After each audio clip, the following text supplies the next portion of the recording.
1500 preloaded गानों वाला keypad phone धमाकेदार साउंड के साथ कारवां मोबाइल।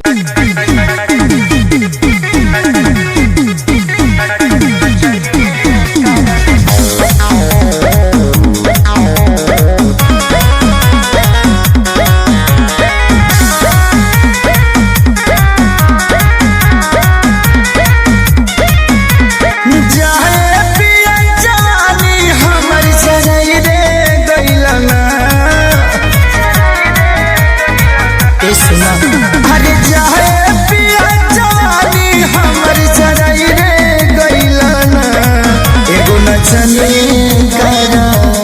एगो नचनी करन कनिया के भुलाई रे गइलना। एगो नचनी करन कनिया के भुलाई रे गइलना।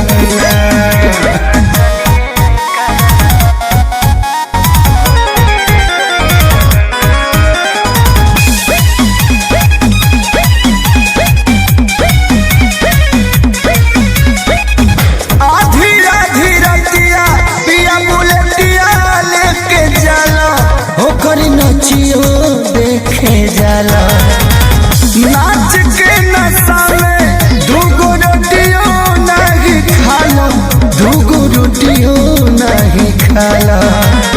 जाए पिया कमाई कुल्ही उड़ाई रे गइलना।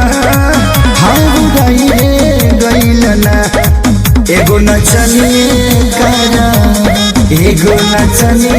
करन कनिया के भुलाई रे गइलना। एगो नचनी करन कनिया के भुलाई रे गइलना।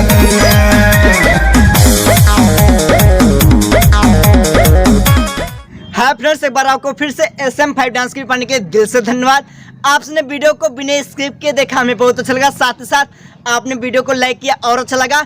इतना प्यारा गाना है जो खेसारी भैया यामिनी सिंह के साथ न्यू सॉन्ग आया था, एक नचनिया करना, एक नचनिया करन पियवा के भुलाई गइले ना।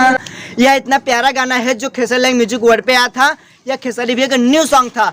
अगर आप लोग इस वीडियो को अभी तक लाइक नहीं किया तो आप इस वीडियो को लाइक करें। साथ ही साथ चैनल को सब्सक्राइब करें, बेल आइकन को प्रेस करिए ताकि हर एक वीडियो नोटिफिकेशन आप तक पहुंच सके। मिलते हैं न्यू डांस जो आएगा आपके सामने। एगो नचनी करन कनिया के भुलाई रे गइलना। एगो नचनी